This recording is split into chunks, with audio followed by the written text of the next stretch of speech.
जय माता दी दोस्तों, जय श्री हरि। स्वागत है आपका हमारे YouTube चैनल अभव्या वर्ल्ड में। दोस्तों, आज की इस वीडियो में हम आपके लिए श्रावण मास के शुक्ल पक्ष में पड़ने वाली पुत्रदा एकादशी की व्रत कथा लेकर आए हैं। श्री युधिष्ठिर कहने लगे कि हे भगवान, श्रावण शुक्ल एकादशी का क्या नाम है? व्रत करने की विधि तथा इसका महात्म्य कृपा करके कहिए। मधुसूदन कहने लगे कि इस एकादशी का नाम पुत्रदा है। अब आप शांति पूर्वक इसकी कथा सुनिए। इसके सुनने मात्र से ही वाजपेयी यज्ञ का फल प्राप्त होता है। द्वापर युग के आरंभ में महिष्मती नाम की एक नगरी थी, जिसमें महिजीत नाम का राजा राज्य करता था। लेकिन पुत्रहीन होने के कारण राजा को राज्य सुखदायक नहीं लगता था। उसका मानना था कि जिसके संतान न हो उसके लिए यह लोक और परलोक दोनों ही दुखदायक होते हैं। पुत्र सुख की प्राप्ति के लिए राजा ने अनेक उपाय किए, परंतु राजा को पुत्र की प्राप्ति नहीं हुई। वृद्धावस्था आती देखकर राजा ने प्रजा के प्रतिनिधियों को बुलाया और कहा, हे प्रजाजनों, मेरे खजाने में अन्याय से उपार्जन किया हुआ धन नहीं है। न मैंने कभी देवताओं तथा ब्राह्मणों का धन छीना है। किसी दूसरे की धरोहर भी मैंने नहीं ली। प्रजा को पुत्र के समान पालता रहा। मैं अपराधियों को पुत्र तथा बांधवों की तरह दंड देता रहा। कभी किसी से घृणा नहीं की, सबको समान माना है। सज्जनों की सदा पूजा करता हूँ। इस प्रकार धर्मयुक्त राज्य करते हुए भी मेरे पुत्र नहीं है, सो मैं अत्यंत दुख पा रहा हूँ। इसका क्या कारण है? राजा महिजीत की इस बात को विचारने के लिए मंत्री तथा प्रजा के प्रतिनिधि वन को गए। वहां बड़े बड़े ऋषि मुनियों के दर्शन किए। राजा की उत्तम कामना की पूर्ति के लिए किसी श्रेष्ठ तपस्वी मुनि को देखते फिरते रहे। एक आश्रम में उन्होंने एक अत्यंत वयोवृद्ध धर्म के ज्ञाता बड़े तपस्वी परमात्मा में मन लगाए हुए निराहार, जितेंद्रिय, जितात्मा, जित क्रोध, सनातन धर्म के गूढ़ तत्वों के जानने वाले, समस्त शास्त्रों के ज्ञाता महात्मा लोमश मुनि को देखा, जिनका कल्प के व्यतीत होने पर एक रोम गिरता था। सबने जाकर ऋषि को प्रणाम किया। उन लोगों को देखकर मुनि ने पूछा कि आप लोग किस कारण से आए हैं? निसंदेह मैं आप लोगों का हित करूंगा। मेरा जन्म केवल दूसरों के उपकार के लिए ही हुआ है, इसमें संदेह मत करो।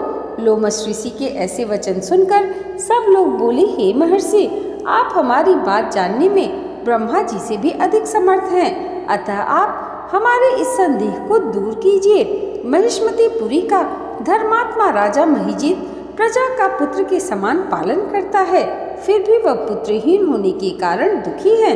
उन लोगों ने आगे कहा कि हम लोग उसकी प्रजा हैं, अतः उसके दुख से हम भी दुखी हैं। आपके दर्शन से हमें पूर्ण विश्वास है कि हमारा यह संकट अवश्य दूर हो जाएगा, क्योंकि महान पुरुषों के दर्शन मात्र से अनेक कष्ट दूर हो जाते हैं। अब आप कृपा करके राजा के पुत्र होने का उपाय बतलाइए। यह वार्ता सुनकर ऋषि ने थोड़ी देर के लिए नेत्र को बंद किया और राजा के पूर्व जन्म का वृत्तांत जानकर कहने लगे कि यह राजा पूर्व जन्म में एक निर्धन वैश्य था। निर्धन होने के कारण इसने कई बुरे कर्म किए। यह एक गांव से दूसरे गांव व्यापार करने जाया करता था। एक समय ज्येष्ठ मास के शुक्ल पक्ष की द्वादशी के दिन मध्याह्न के समय जबकि वह 2 दिन से भूखा प्यासा था, एक जलाशय पर जल पीने गया। उसी स्थान पर एक तत्काल की ब्याही हुई प्यासी गौ जल पी रही थी। राजा ने उस प्यासी गाय को जल पीते हुए हटा दिया और स्वयं जल पीने लगा। इसीलिए राजा को यह दुख सहना पड़ा। एकादशी के दिन भूखा रहने से वह राजा हुआ और प्यासी गौ को जल पीते हुए हटाने के कारण पुत्र वियोग का दुख सहना पड़ रहा है। ऐसा सुनकर सब लोग कहने लगे कि हे ऋषि, शास्त्रों में पापों का प्रायश्चित भी लिखा है, अतः जिस प्रकार राजा का यह पाप नष्ट हो जाए, आप ऐसा उपाय बतलाएं। लोमेश मुनि कहने लगे कि श्रावण शुक्ल की एकादशी को, जिसे पुत्रदा एकादशी भी कहते हैं, तुम सब लोग व्रत करो और रात्रि को जागरण करो, तो इससे राजा का यह पूर्व जन्म का पाप अवश्य नष्ट हो जाएगा। साथ ही राजा को पुत्र की अवश्य प्राप्ति होगी। लोमस ऋषि के ऐसे वचन सुनकर मंत्रियों सहित सारी प्रजा नगर को वापस लौट आई और जब श्रावण शुक्ल एकादशी आई तो ऋषि की आज्ञा अनुसार सबने पुत्रदा एकादशी का व्रत और जागरण किया। इसके पश्चात द्वादशी के दिन इसके पुण्य का फल राजा को दे दिया। इस पुण्य के प्रभाव से रानी ने गर्भ धारण किया और प्रसव काल समाप्त होने पर उसके एक बड़ा तेजस्वी पुत्र उत्पन्न हुआ। इसलिए हे राजन, इस श्रावण शुक्ल एकादशी का नाम पुत्रदा पड़ा। अतः संतान सुख की इच्छा हासिल करने वाले इस व्रत को अवश्य करें। इसके महात्म को सुनने से मनुष्य सब पापों से मुक्त हो जाता है और इस लोक में संतान सुख भोग कर परलोक में स्वर्ग को प्राप्त होता है। जय जय श्री हरि।